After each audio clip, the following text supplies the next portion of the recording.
4 jours après la disparition du submersible prénommé Titan, qui avait entamé sa plongée de près de 4000 mètres en direction du Titanic le dimanche 18 juin, des traces du sous-marin ont refait surface. Malheureusement, les nouvelles tant attendues de l'appareil sont dramatiques.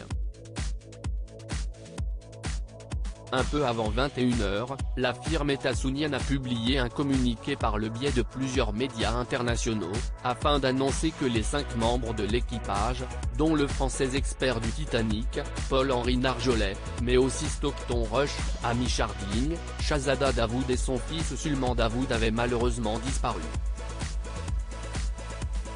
Quelques minutes plus tard, les gardes-côtes américains ont donné une conférence de presse depuis Boston, afin de donner plus d'informations sur les circonstances du drame. Le sous-marin aurait vraisemblablement implosé au cours de l'expédition.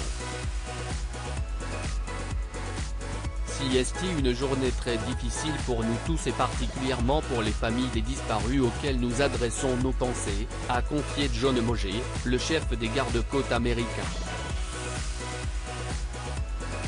En début de soirée, ce jeudi 22 juin, un expert avait confié une mauvaise nouvelle à la chaîne britannique de la BBC. Des éléments issus de l'appareil recherché auraient été identifiés avec des débris.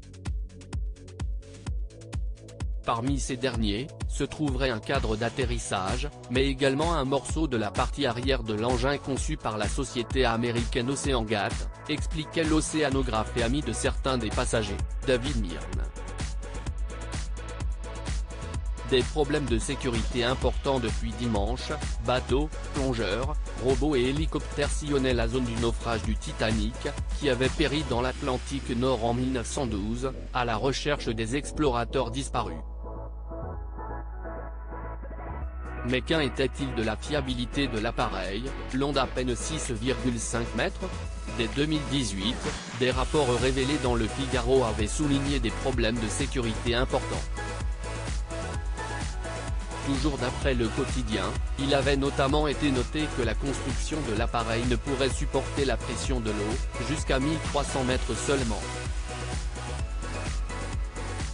Il apparaissait alors peu probable que la capsule sous-marine puisse s'aventurer dans les abysses, pour explorer l'insubmersible.